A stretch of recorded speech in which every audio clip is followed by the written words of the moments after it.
वालेकुम सलाम मुंतज़िर बेटा, कैसे हो? अल्हम्दुलिल्लाह। अब्बू की तबीयत कैसी है? अल्हम्दुलिल्लाह, आपकी दुआ है शेख साहब। अस्सलाम वालेकुम हाजी साहब। हाजी साहब कैसे हैं आप? खैरियत से आप?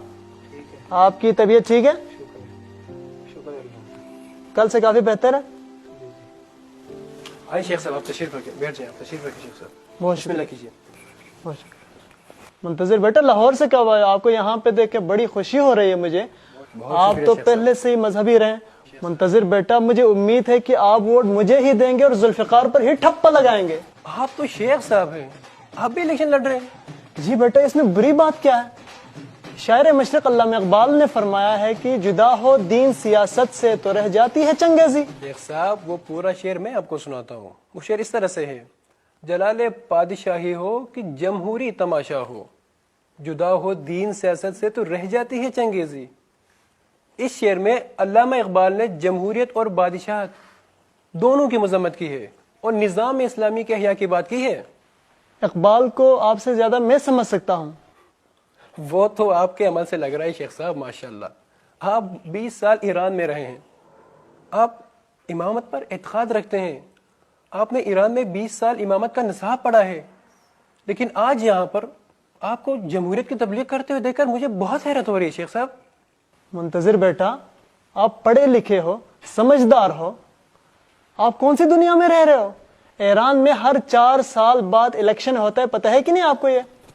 मैं इलेक्शन पर बात नहीं कर रहा शेख साहब, मैं निज़ाम की बात कर रहा हूँ।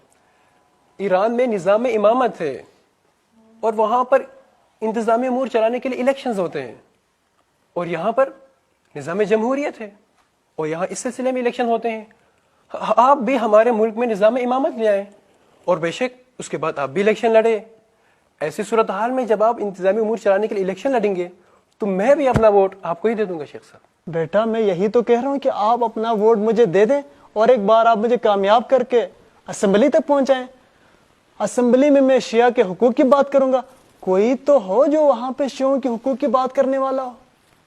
शेख साहब, दूसरे निज़ामों की असेंबली में जाकर अपने हुकूक का दिफा करना होता तो अयमन ने ऐसा क्यों नहीं किया? कोई भी इमाम किसी भी तागूती हुकूमत का हिस्सा नहीं रहा है, बल्कि अयमन ने उनकी मुखालिफत की है और उनके खिलाफ मुबारजा किया है। बस यही वजह है कि तागूती हुकूमतों ने अइम्मा को कैद में रखा, उन पर मजालिम ढाए। अगर अइम्मा भी आपकी तरह उनकी हुकूमतों में उन तागूती हुकूमतों का हिस्सा बनते तो वो अइम्मा को शहीद न करते। बेटा, अइम्मा के हालात और थे, आज हमारे हालात और हैं। अगर आप जैसे पढ़े लिखे नौजवान इस तरह की बातें करके उलमा को सियासत से दूर करेंगे तो फिर सेक्युलर और नापाक लोग सियासत में आएंगे। मैं सियासत पर बात नहीं कर रहा शेख सोनामी साहब, मैं तर्ज सियासत की बात कर रहा हूँ। मैं तागूती निज़ाम में सियासत की मुखालिफत कर रहा हूँ। अगर आप मौजूदा सेटअप में इलेक्शन लड़ेंगे तो आप और किसी एक सेकुलर बंदे में कोई फर्क नहीं रह जाएगा।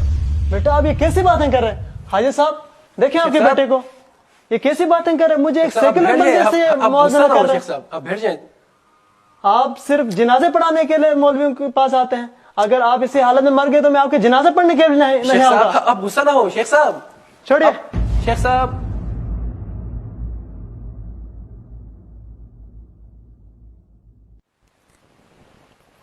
जैसा कि आपने मुशाहिदा किया कि इन सियासतदानों में कोई कौम परस्त था, कोई मजहबी तो कोई सेकुलर था, लेकिन इन सब का एक ही मुश्तरका हदफ था और वो इख्तिदार की कुर्सी थी। इस कुर्सी तक पहुंचने के लिए वो अपने दिलकश और खूबसूरत नारों के जरिए बेशऊर आवाम को बेवकूफ़ बनाते हैं। और रही बात गरीब और महकूम अवाम के मसाइल का हल, तो इसके लिए उनके पास कोई हल नहीं है। जैसा कि आप सबको मालूम है कि हम असर ग़ैबत में ज़िंदगी बसर कर रहे हैं। क्या खुदा ने असर ग़ैबत में किसी निज़ाम का तारुफ नहीं कराया? क्या असर ग़ैबत में दीन खुदा मुअत्तल रहेगा? तो क्या ऐसे में इंसानों ने मुक़ाम लिक़ाउल्लाह की तरफ सफ़र नहीं करना है?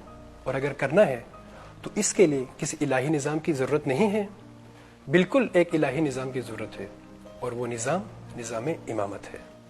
और यही निज़ाम इमामत आज 1400 सालों से मुअत्तल है, और इस दौरान हमने निज़ाम इमामत के मुकाबले में हर दूसरे निज़ाम को आजमाया है। मलूकियत, कम्युनिज़म, जमहूरियत جیسے تمام نظاموں نے آج انسانیت کو کس نہج تک پہنچا دیا ہے. دنیا کی آدھی سے زیادہ آبادی غربت کا شکار ہے اور وسائل دنیا پر ظالم و جابر حکمران مسلط ہیں. ان سب مسائل کا ایک ہی راہ حل ہے اور وہ الہی نظام امامت میں ہے. بس امامت واحد راہ نجات.